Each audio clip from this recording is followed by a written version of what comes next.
Nicolas Ray, donc nous allons parler de ce livre qui s'appelle, eh bien, tout simplement Médecine douce.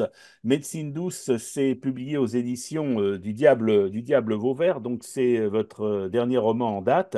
Un roman qui est un roman de la vie, un roman du quotidien, un peu l'histoire d'un médecin à la cinquantaine pour qui bah, tout va pas si mal, mais bon, tout va pas si bien non plus. La vie quotidienne, bah, c'est la vie quotidienne. Les patients deviennent un peu pénibles. La médecine a bien évolué et le médecin est devenu un peu un serviteur et un libre service de l'ordonnance sur des diagnostics faits sur Google.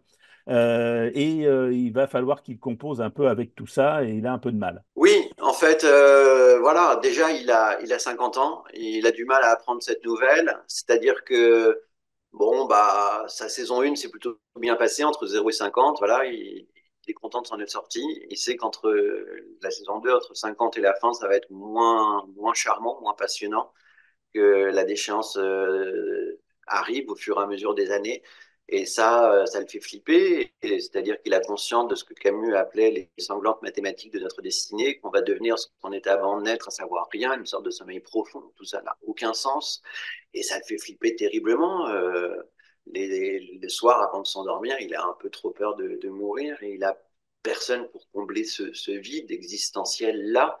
Parce que, a priori, oui, son existence va pas si mal, sa vie va pas si mal. Il est marié, il a des enfants, il est père de famille, Il y il a a une un job. complicité avec sa fille Chloé. Avec son épouse, par exemple, il s'ennuie. Comme disent les gosses, on ne peut pas être amoureuse de papa. Maman a déjà essayé, ça ne va plus du tout, en fait, dans son couple.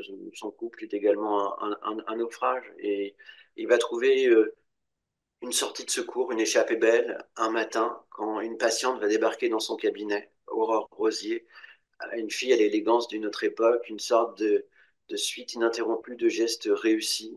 Voilà, une femme puissante.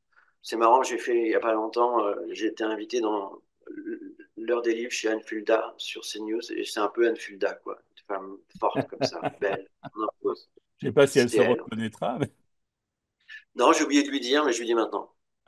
Oui, alors donc, effectivement, Aurore Rosier, elle débarque dans sa vie comme ça. Et alors, alors, en amour, tout est permis, hein, en amour comme à la guerre. En amour. Tout est Ouais, permis. exactement.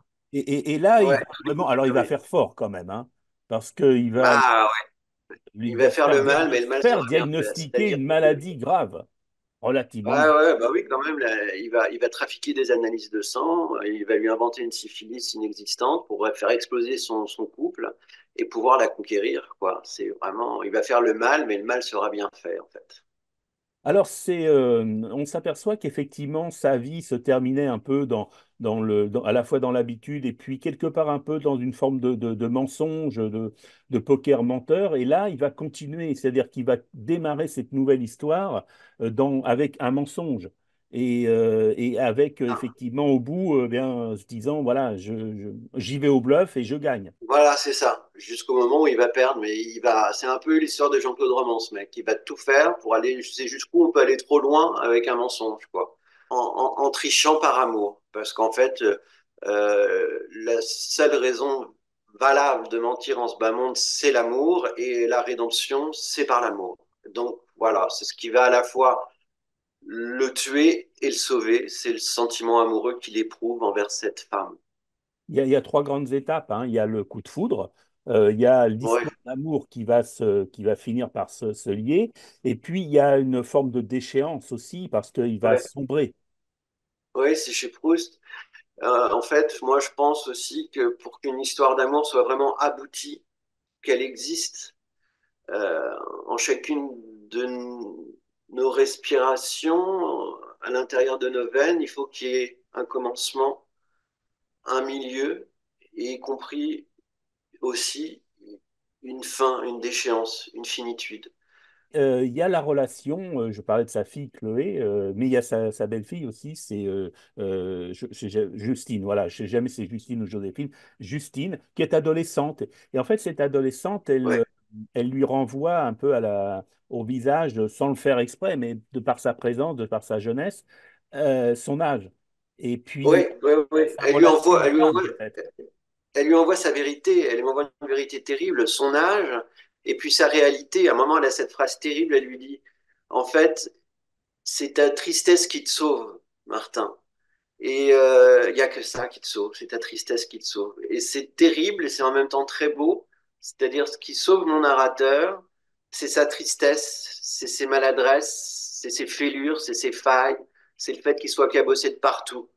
C'est le fait qu'il ait jamais fait de footing dans sa vie, qu'il ait jamais eu des projets plein la tête et des envies de marathon dans son existence, mais juste qu'il soit un pauvre gosse, même à 50 ans, perdu dans un terrain vague. Vous parliez de poker menteur tout à l'heure, il va mettre, poker, il y a l'expression mettre tapis, il va tout mettre, il va tout jouer sur ce dernier coup, sur cette femme, il va jouer, ou alors à la roulette d'un casino, il va jouer tout son argent sur le rouge, et puis on va voir ce que ça va donner. On saura ça à la toute fin du livre. Alors, il y a un autre personnage dans ce roman qui me semble intéressant et important, et qui s'appelle Nicolas, comme vous d'ailleurs. Il y a une relation entre vous et ce Nicolas? Bah oui, en fait, il y a une relation dans le sens où il a, lui, une relation à son médecin généraliste que moi j'ai souvent avec mon médecin généraliste et une relation d'amitié, de séduction, de compagnonnage que j'ai et que lui a aussi avec son médecin généraliste. Et j'ai voulu retranscrire ça parce que les médecins généralistes, bah, ils ont souvent des métiers très très difficiles et puis parfois ils ont un coup de cœur pour un patient à qui ils se confient, à qui ils racontent leur existence. Et moi, c'est ce que j'ai vécu avec un médecin généraliste. J'avais envie de raconter ça. Alors justement, vous avez, je suppose, bien discuté, bien parlé avec ce médecin généraliste pour bâtir cette histoire, parce que quiconque connaît et est un généraliste depuis plusieurs années, on retrouve, je dirais, Ouais. des choses presque pointues sur cette relation patient et médecin. Médecin, c'est à qui? Oui, C'est un confesseur, quelque part, on lui dit tout, bien sûr. On lui dit tout. ou presque. Oui et non, on lui dit pas totalement tout. C'est ça qui est intéressant. C'est-à-dire que le patient ne va jamais tout dire à son médecin. Le médecin va le savoir. Il ne va jamais tout dire à son patient aussi, le médecin. Donc, il y a ce jeu comme ça, un peu dangereux, un peu trouble dans la relation patient-médecin que je trouve, moi, passionnante, fascinante. J'ai eu la chance, oui, d'échanger avec un médecin généraliste extraordinaire, humainement et professionnellement. À la fin de ses années de médecine, il passait ses nuits blanches au bain-douche, au palace, et puis il a rencontré Médecins sans frontières. Il est allé en Afghanistan pratiquer la médecine de guerre, l'amputation. Il est allé après dans des pays d'Afrique. Et il a ouvert son premier cabinet à Paris, à la Goutte d'Or, pour rester en contact avec ces pays africains. Puis après, il s'est embourgeoisé plus dans le 18e arrondissement parisien. Et là où je l'ai rencontré, où il avait des patients très différents les uns des autres. Et j'ai beaucoup appris à son contact. Voilà. C'est vraiment fascinant comme métier parce que j'ai découvert grâce à lui que le médecin avait un statut social tout à fait particulier dans la société. Il ne connaîtra jamais le compagnonnage qu'on peut connaître dans le monde syndicaliste ou le monde ouvrier. Il n'est pas un patron non plus. Il est assez seul, assez isolé, comme pouvait l'être à un moment donné l'instituteur ou le curé. Et maintenant, c'est ce qu'il vit maintenant. On l'a vu, par exemple, à travers le Covid. Et c'est ce qui fait aussi la beauté de son métier, je trouve, de ce métier, je trouve. Est-ce que l'amour est quelque part, d'un point de vue du médecin, une forme de maladie? Ouais, c'est la plus belle qui soit en tous les cas. Mais je pense que ce qu'il y a de formidable, Sioran disait, vitalité d'amour, on ne saurait médire de ce sentiment qui peut résister à la fois au romantisme et au bidet.